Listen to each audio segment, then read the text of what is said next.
Welcome back. This is episode 2 of Harlots and Hearses. I am Grace Artis. I am the host of it.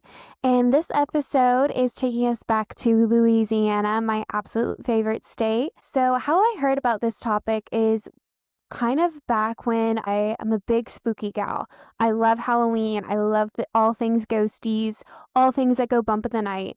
So how I found out about this topic was kind of back along when I was doing my ghost tour days back when I lived in Charleston. Always loved to do research on when I was going into new cities. Loved to kind of find out a little bit more about it. So when I was going to New Orleans for a work trip, I was doing research, and the topic kept coming up of these girls. They were called Casket Girls. And I was like, that is actually really interesting. And then I dove deeper and I was like, okay, there's actually meat and potatoes to this, and it's a real shame that all you know about them is their ghost story, like a real crying shame. So I want to peel back the curtain and kind of demystify them. And this whole topic and subject, it all takes place in colonial Louisiana, which was colonized by the French. I am not French. I did not take French in high school or college. My language of choice was Spanish. I am from Texas. I do not know how to pronounce nearly anything. I can barely pronounce things as it is.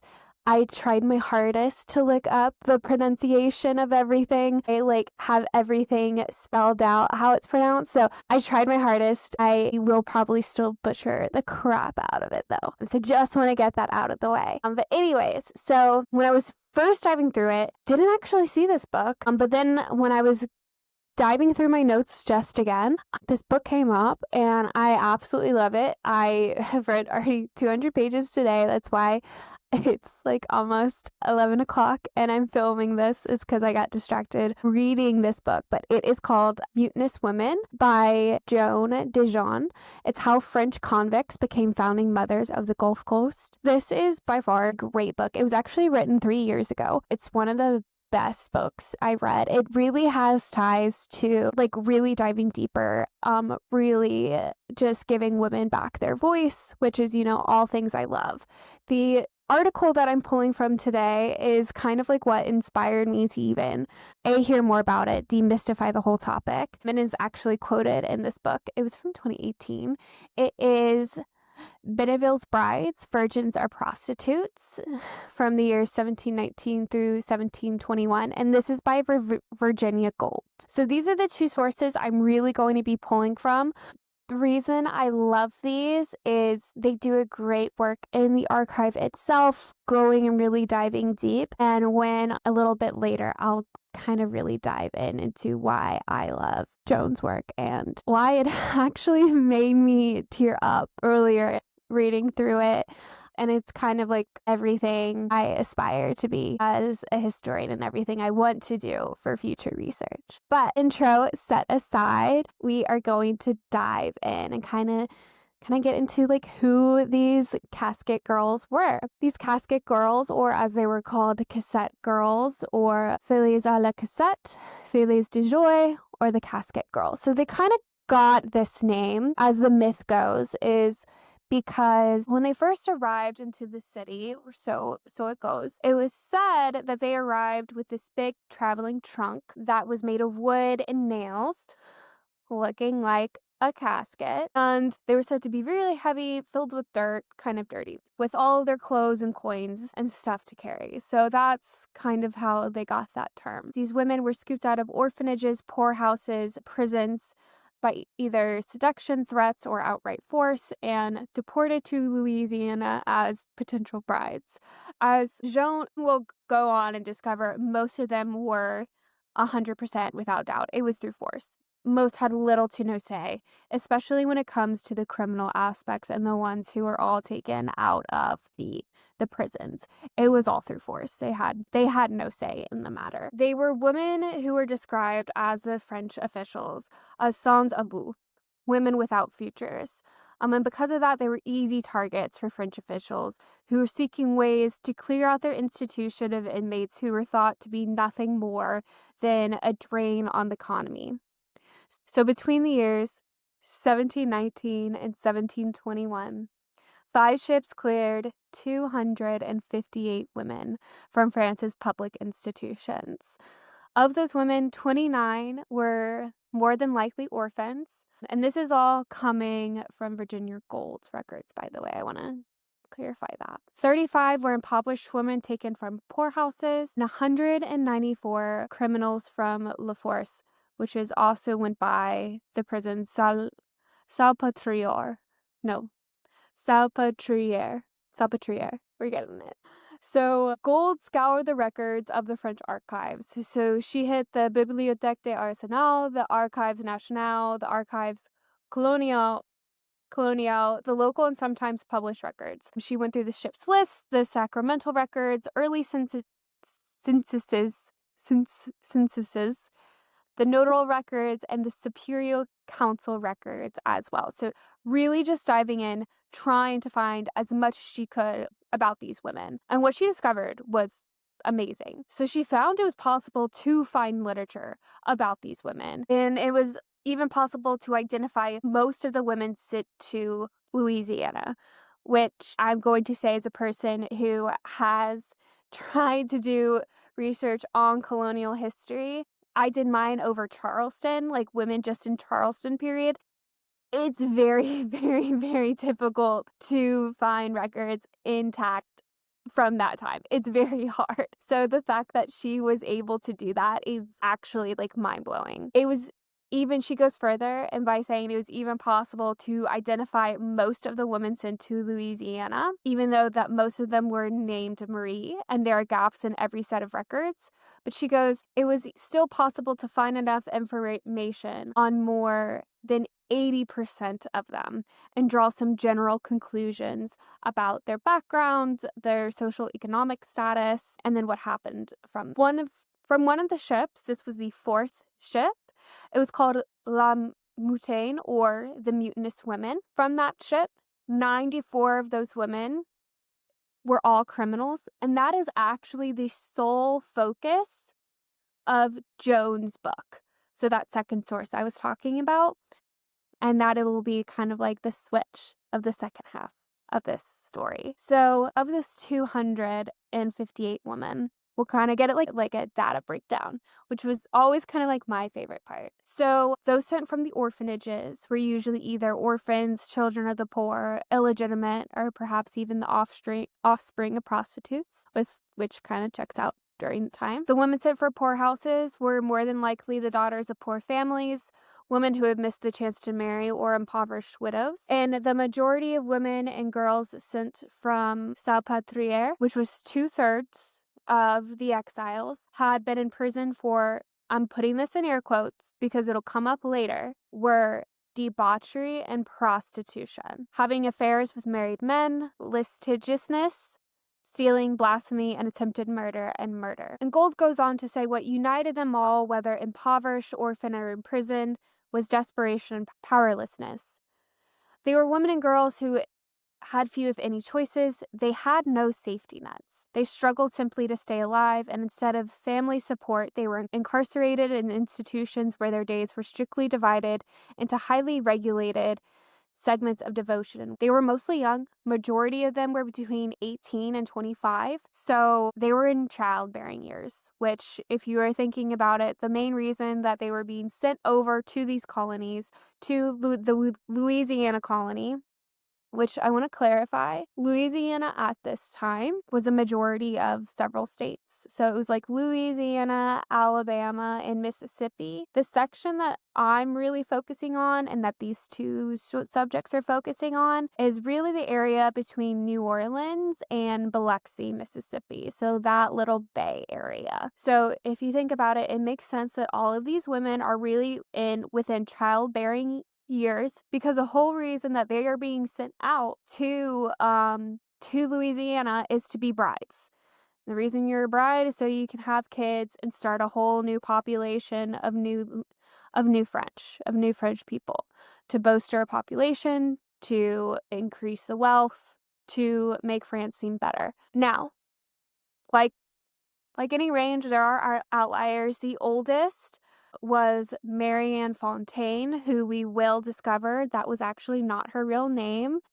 police and arrest records were wrong. Her real name, what she went by with her family and friends, was actually Manon Fontaine. She was 38, and the oldest, which I think was actually the saddest. So you can imagine the kind of life that Mary Dowers had.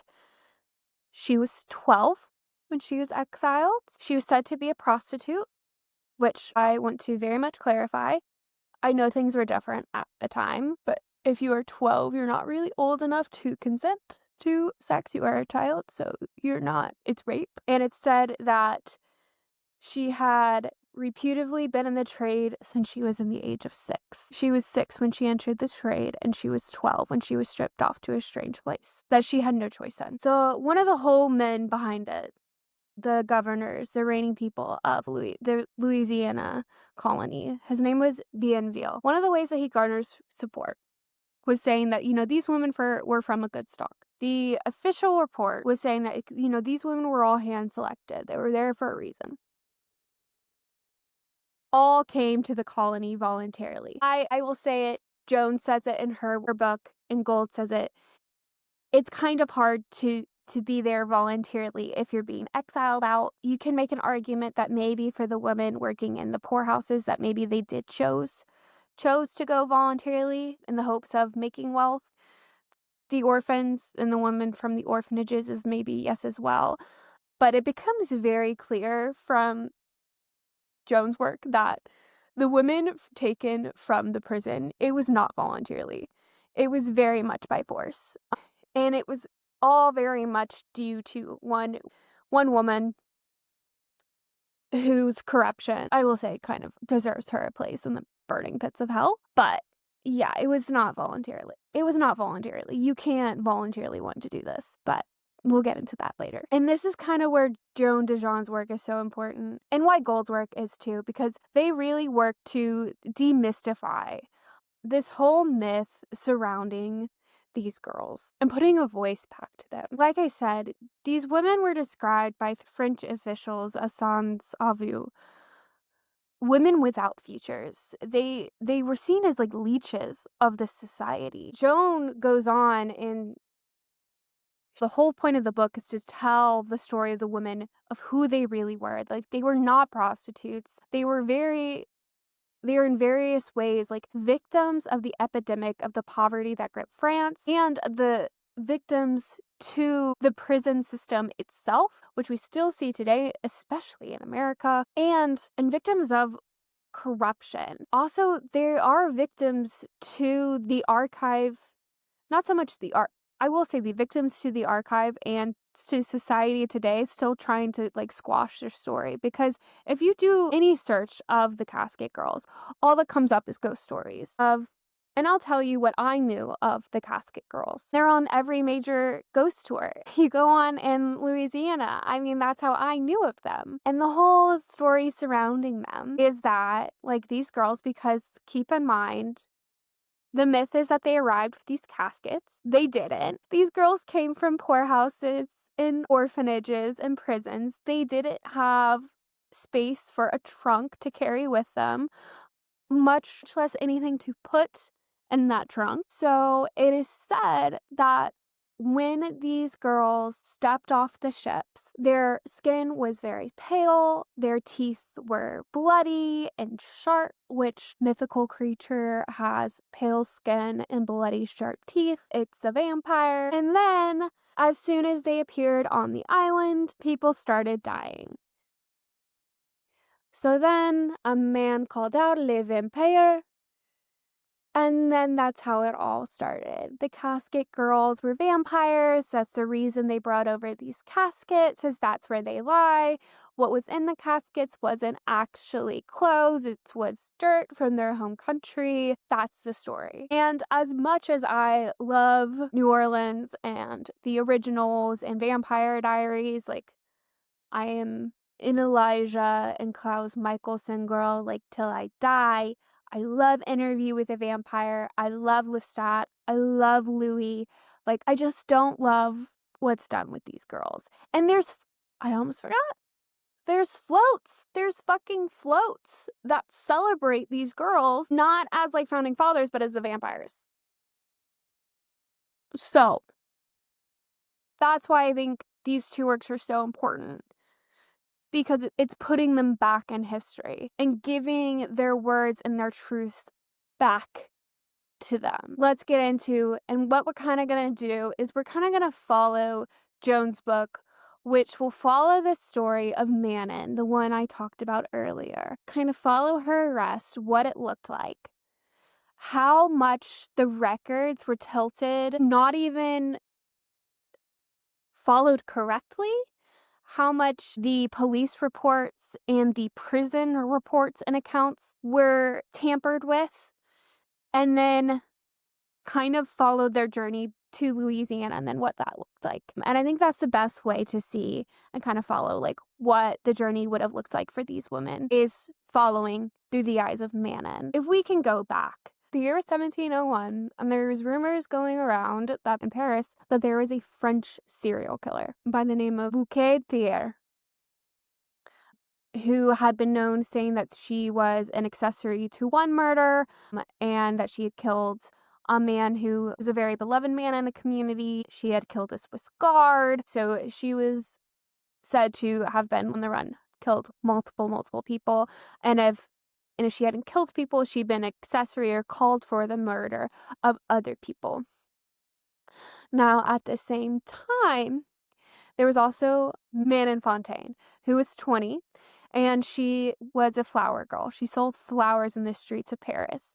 She lived with her mother in a one-bedroom apartment where they actually shared a bed together. That is really important to the story.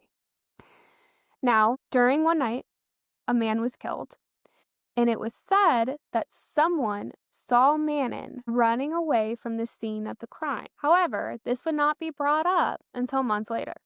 Manon was taken in for questioning. She denied it. She had said, "There's no way that I could have done that, because I was asleep with my mom. I was asleep in bed at the time, and if I had done that, I would have woken my mom up." The police didn't question her mother, and the police also at the time didn't question her neighbors or about her character or even tried to verify her alibi. So we got that going. Manon denied even knowing any of the people. She denied knowing the man who was murdered. She denied knowing the man, one of the accomplices that knew the man. And she also denied knowing that serial killer. She's like, I know none of this. I don't even know like how my name got involved with this. Furthermore, they're going deeper and deeper and deeper into this. And keep in mind, Manon's in there. She's imprisoned. And she's like, guys, like, I don't know why I'm here. Don't know. Also, something else that should have given them pause, and that got brought up to the police, was like, hey, by the way, the night that you're saying that this all happened, and that the night someone's reported seeing Manon there, you shouldn't have been able to see anything, because it was apparently at 5 a.m. on December 28th. It would have been pitch black, so you couldn't have seen anything. When Manon apparently reported and confronted one of her accusers, she said, "I've never seen that woman before in her life." And as other witnesses were brought in, this same thing was said. None of them have ever actually seen Manon before. So it was all pretty much just brought up on hearsay. And it looked like everything was going great, that Manon was going to be let off. Hallelujah. However, this is where things started to get tricky, because the prosecutor asked Manon this. Was she a loose woman? Had she insulted D'Autoul by calling him a fucking pimp who put on airs? Had D'Autoul replied, "Get out here, bitch, or I'll beat you with my cane"? Had she grabbed D'Autoul's tie and cried out, "Help me, Chenard"? Had Chenard then drawn a sword and killed D'Autoul? Manon was crying hysterically, characteristically brief, replying, "That was all false." So the prosecutor was asking Manon all of these questions, saying, "Well, you witnessed all this, didn't you?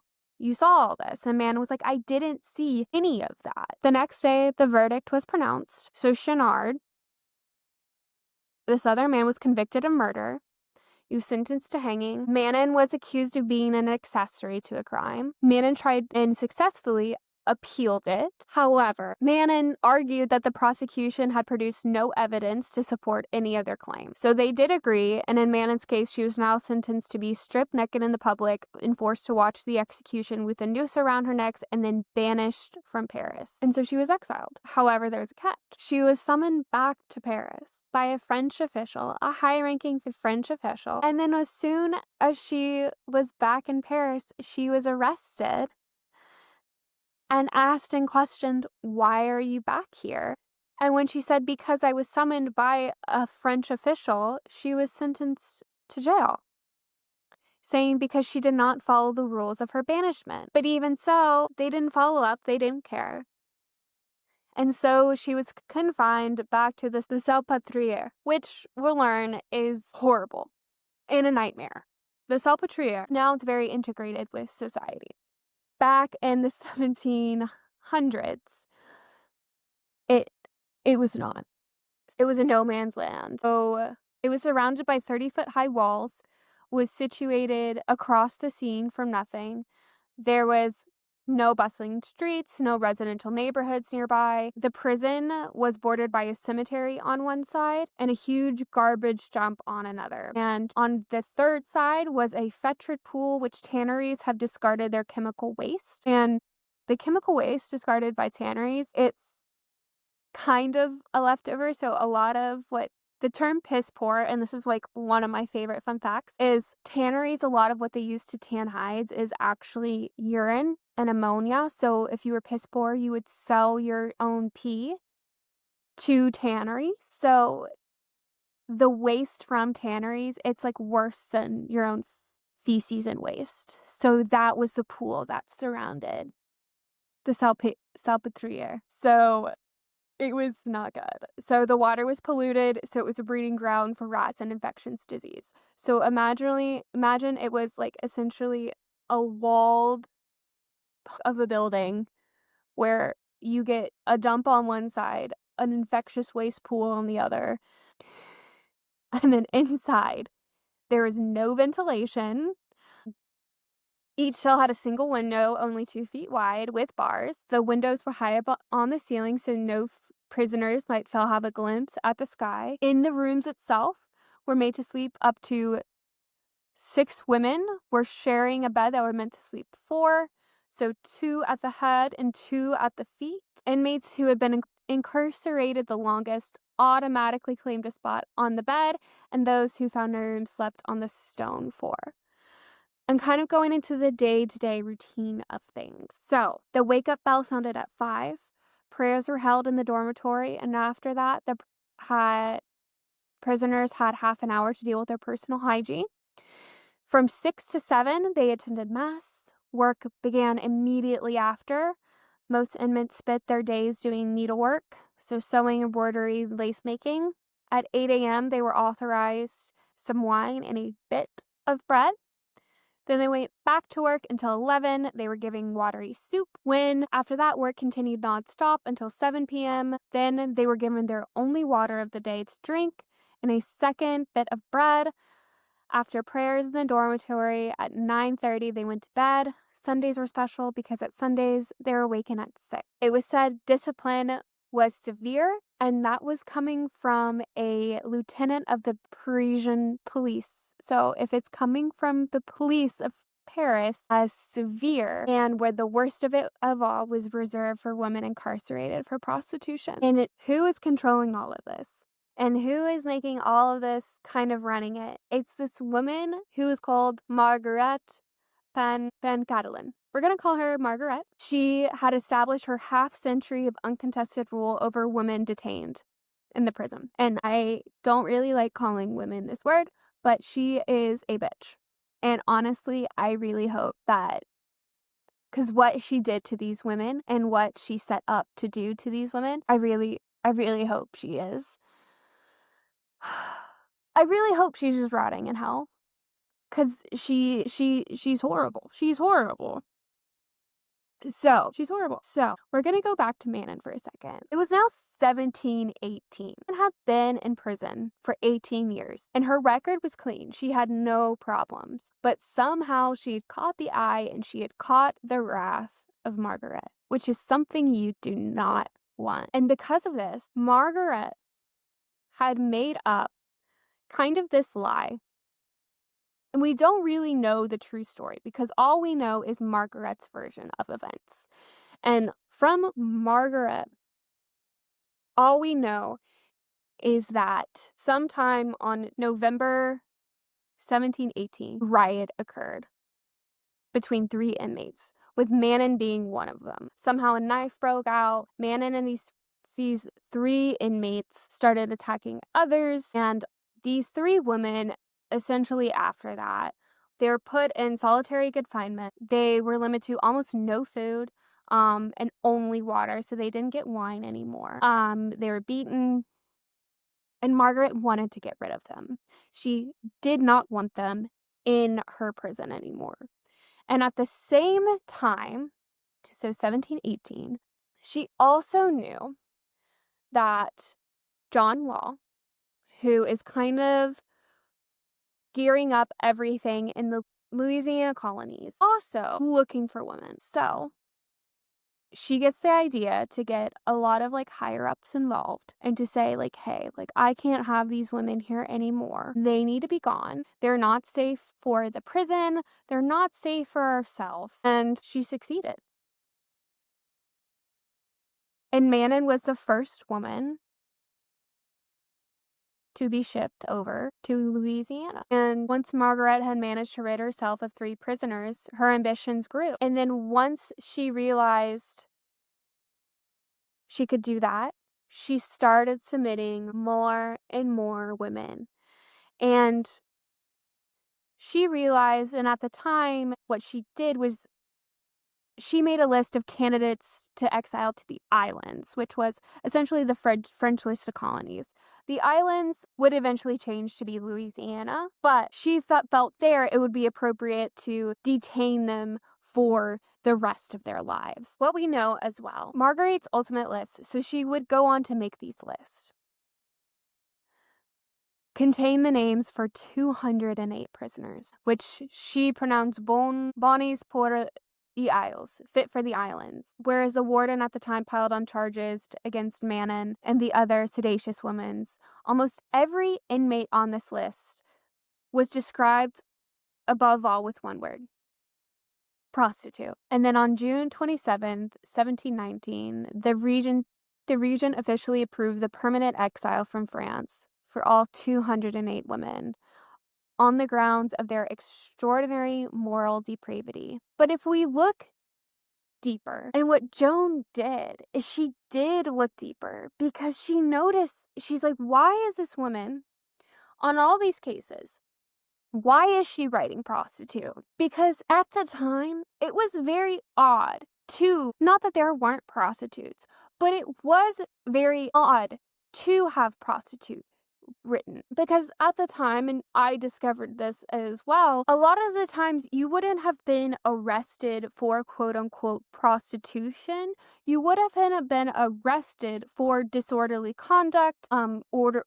arresting a disorderly house. So having prostitution being put as your crime, it's very odd. So, and she goes on to describe this: 3 major obsessions. She had an obsession, and she goes on in detail, and this is a part that I love about her book. She goes on to list several, and most of the women in her book, the crime that they were accused of, and then actually comparing it to the official record itself. She had a fixation on seditious knife-wielding women. So you would often see in a lot of these that Marguerite would always say they were knife-wielding, which is a bit odd. She had a dread of women being perceived as friendly with soldiers, and she had a preoccupation on a category with the attention with the prostitute. So prior to John Law, who was huge at the time, he was a major contender in the colonization of Louisiana, the economics surrounding it, and the trading company surrounding that.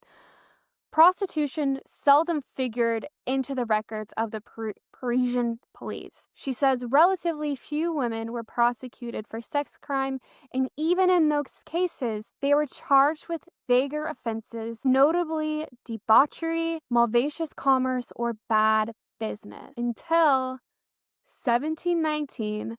For the first time ever, the incarceration of women accused of prostitution becoming frequent, as Marguerite knew. She kind of begins to dive deeper of why. Why was she doing this? And that all ties back to John Law, because John Law needed women. And John Law himself, he paid a visit to Salpêtrière. And he requested more women for his colony. And he pled a donation. 1 million livres, a sum worthy of the age of Mississippi millionaires and windfall that came with no strings attached for the women there. And who would benefit? Marguerite. And how do you get women to be shipped off easily? Is if you make a list and have the reason be that the women are ill-respected, destitute prostitutes. That's how. And how do you get more women to fill up the prisons? So glad you asked. That actually goes back to the police. And Joan found all of this out in the records, which is so crazy. It's crazy to me. Because when she was doing all of this, she found out that the number of days that these women were actually, like the trial period, had drastically shortened. So comparing like August 1717, 1719, the number of days between a woman's arrest and the date where she was transferred to Salpêtrière was drastically reduced. So during the crucial interval, officers typically interviewed witnesses, neighbors, checked out alibis, prepared all the files. In 1717, in every case, it was typically a month. Sounds about right. 1719, 4 days. 4 days. You can't do proper investigation in 4 days to figure out if these women are innocent or guilty. So with that being the case, if they're not doing proper investigation, the side's going to go with their being guilty, which will end with them being in prison, which will end with their records being wrong and tampered with, which we find out is true. Because if we go back to Manon Gold's article, she says herself, and it's by the wrong name, it's by the name that the records have her listed as, Mary Fontaine was listed to have committed 15 murders. And if you look at Joan, who actually went through Manon Fontaine, which was the name she actually went by to her family and friends, her whole case file, Manon never committed any murders. So if that can just happen with one person in the system, who, keep in mind, this was in 1700, when they actually did take the time to go through everything. She had a month. What was happening to the girls who only had 4 days? A lot can go wrong. But it was not only the prison who were getting rid of the women they deemed undesirable.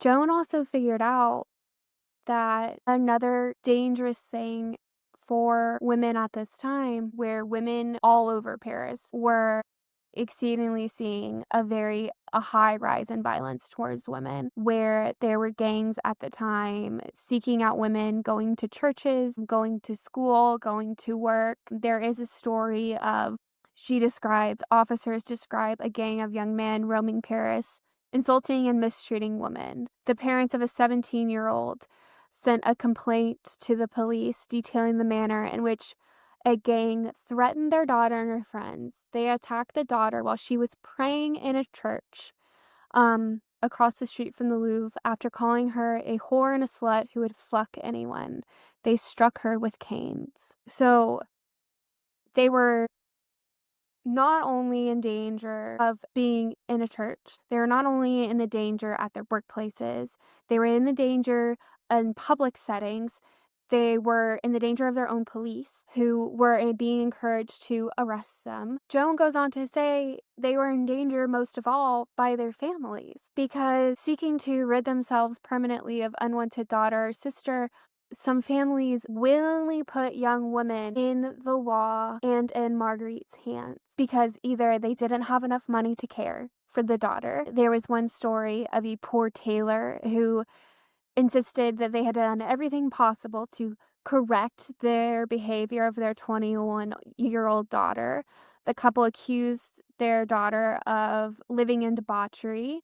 Gold also describes 3 more daughters that were sent from their parents for their behavior not living up to their parents' standards. And then sadly, parents' charges against their daughters, no matter how wild, they were never closely scrutinized. Not once did a minister, police commissioner, anyone ever question the motives that might have inspired parents' questions to exile their daughters. And then once they were exiled, they were exiled. You can't get them back. And I think this is what Gold does so well, is that she shows that even though that while they were exiled and while they were sent away, they left evidence of themselves. They didn't just wither, that they were people, that they were fighters, and they did something. And that's what Joan points out too, is that these women, when they fell into the clutches of the Parisian police, they talked back to the corrupt officials of the law. Deportation was the price they paid for defiance. They were not ones to sit. So of the 258 women, we know that 204 survived. 180, so 89%, left evidence of their marriages. Genevieve Desrotes is a woman. She married a German laborer less than a month after arriving in Biloxi. Marthe Buell followed her later. Most of the women there took more time, 3 to 6 months. Some women married 3 months after disembarking, some 4. Not every woman found their husband so quickly. A lot of these women ended up marrying soldiers. Sailors were also popular. And some of these women also went with their family members. So 4 had support of a family. So there were 2 sets of sisters. So Jean and Catherine Hubert had both been incarcerated for prostitution, which we know most likely was not the case. They both married shortly after arriving in the colony, and then they could both be found living next to each other on St. Anne Street in New Orleans. Then there are a set of twins, Francois Nicole and Mary Ann Din. They both were deported for prostitution, debauchery, and scandalous behavior. They both could be found living with their husbands and near one another in New Orleans also. Some other deportees without family ties, they formed found family, as we call them, with one another. This can be seen in the sacramental records of the Cathedral of the Immaculate Conception in Mobile and the St. Louis Basilica in New Orleans. This is where we see, the God family records of baptisms. There's a lot of records of those, of who witnessed the marriages of other exile deportees and the godmothers to their infants. So these women, they found themselves in prison, like Joan says, because they refused to practice in trades that didn't suit their talents, or because they didn't want to keep working in abusive environments. They wanted to live and work on their own terms. They challenged their family members with authority, and a lot of them were denounced because of it. Gold go on to say that these women were marked as being the sans avenir, women without futures. But they actually ended up becoming, in Louisiana, viewed as avec avenir, the future of the colony. And going back to Manon, I think she kind of shows that best, in that Manon was the first woman. Manon kicked this whole thing off. Her whole story, this whole thing wouldn't have been possible without her. And it is very sad. Her whole story kind of shows and mirrors this whole process that all of these women go through. The allegations, the forging, the lying of the records, the overzealous of records, the treatment of Marguerite, the fabrication. But it also shows, I believe, the spirit of these women. So Manon ended up dying in 1734, so she was only in Louisiana for a short amount of time. Of the uprisers, revolters, and Salpetriere, she was the only one to actually make it and survive the voyage. She was the only one to have witnessed every step in the deportation scheme. She ended up getting married, met a man. They cleared land with their bare hands.